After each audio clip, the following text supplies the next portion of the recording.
What's up, everybody? It's me, Retrovin, and we're at another review. This time we're reviewing Ape Escape for the PlayStation 1.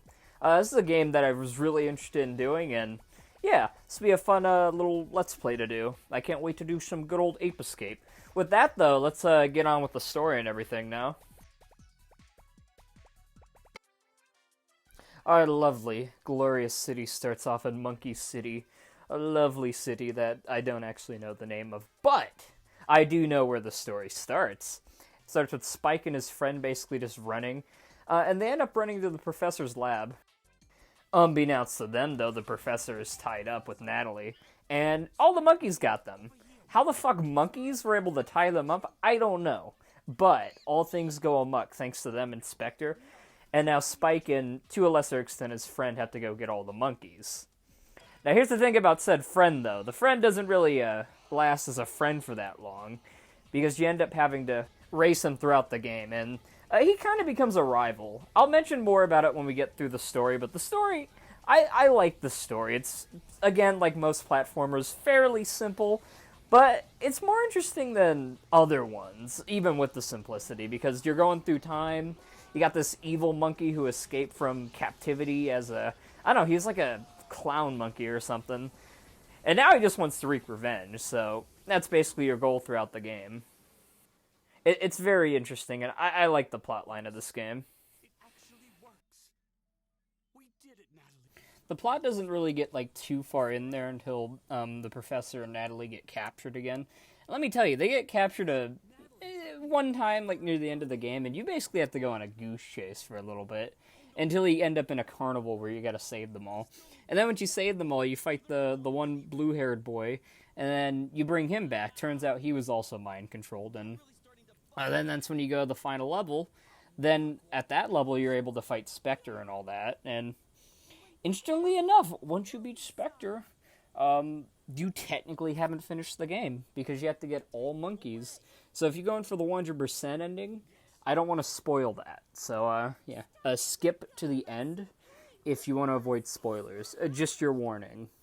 Okay? I think I'm good now. So, basically what happens is Spectre becomes... you fight him again, instead of being in a mech, and then you bring him back. Pretty nice ending. Before we move on to the non-story stuff, I gotta say the voice acting. Totally S-tier top quality. But joking aside, it is very bad American voice acting. But I would be lying to you if I didn't say I loved it. I love my bad acting from like late 90s, early 2000s games. I'll give you a little bit of a preview before we get onto the gameplay. It's pretty funny stuff. I'd never do anything harmful or destructive. You'll never get me to turn against my friends. Ugh, you're so naive. I'm still better than you are. Yeah, give it a rest. This game is not your standard collect-a-thon. Ape Escape makes use of the two analog sticks. It's kind of like a dual shooter, except you're using it for, using your weapons and your gadgets and everything. And it's really creative. I've never seen another game do something this wild. I'm sure there have been others, but this is like the first one that really made use of it. And it was the first PlayStation game to exclusively use analog controls. It was the first one to fully require it, which makes it a pretty important game in PlayStation history, actually. The gameplay is very nice. It sounds weird with like the whole idea of R1 to jump, you move the analog stick to move for the left one, the right one to like move, use all your things. In any direction, it's really nice. And it sounds really like broken and confusing, but if you really try it, you'd understand like how good it is, because they utilize the gadgets so well in this game. I can't express that enough. And on the topic of gadgets themselves, they're all utilized very well, and there's a pretty good variety of them you have, so you're not going to get bored very easily with this game, I'll say that for sure. Good examples of gadget uses would be like the RC car, like you can control it with the other analog stick, or having to spin it to fly with the one thing. It's got tons of uses, including opening buttons and everything. And there's so many moving environments, it's crazy how well they utilize that for the PS1, definitely. I like that. The fact that your collectibles are also pretty good. 2 adds to it as well. Like, you have your health bar, you have all your little bits you get, and your lives. I don't really like the use of lives because it feels useless in this game, and sometimes you lose them too easily. The environments in this game are extremely varied. Obviously, because you're going through time, you're going to have a good chance of getting varied environments. But this game really utilizes it to its potential.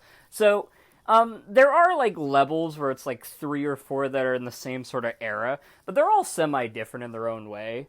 You got, like, the prehistoric era, you got the ancient, Japanese era, like feudal Japan and all that. And even in that era, there's still like a China level where you're going through the wall and everything.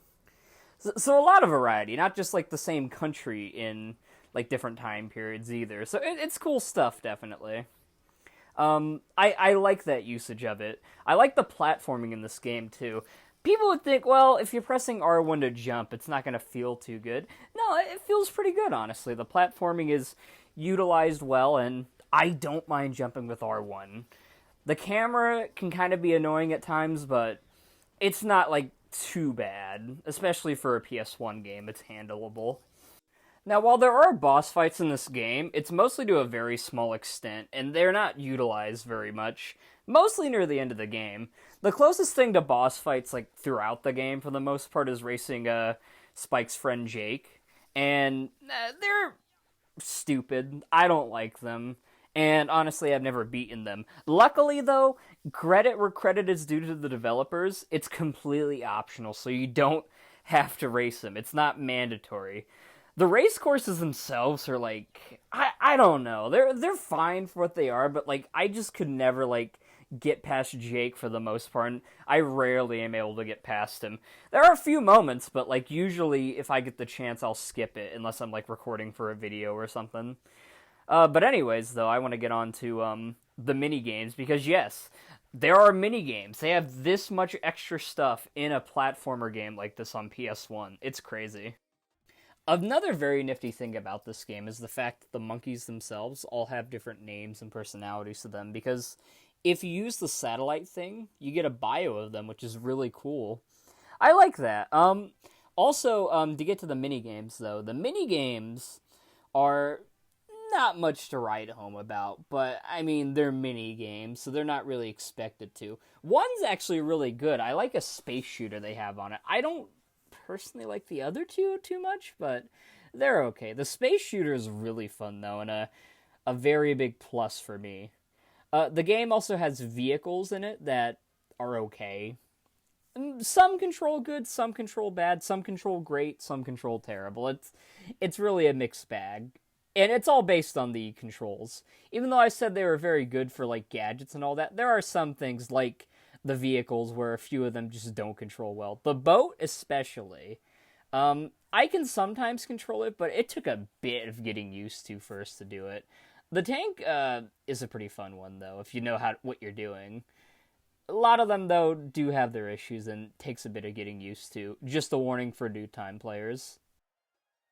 With all that out of the way, let's get on to the music. This game has really great music, and I'm excited to show it off, so let's get on to it.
Well, that's about it for my Ape Escape review. Overall, it's a pretty solid game, and I think it's good. It's got its issues. It's shown its age for sure in different points, but it still looks pretty solid. The gameplay is really good. The music's really good. The environments are good for the time. It's a good game as a whole. Now, it's got a couple of issues, like I mentioned, with the vehicles, but overall, the game has a solid ground to stand on, and it made the way for the great sequels we got after. Maybe in the future, if you guys are interested, I might review Ape Escape 2 and 3. I don't know when. I don't know, how soon after, but it would definitely be an idea to do. Anyways, though, with that being said, I hope you guys enjoyed this review. Have yourselves a good one, and I'm out. Peace.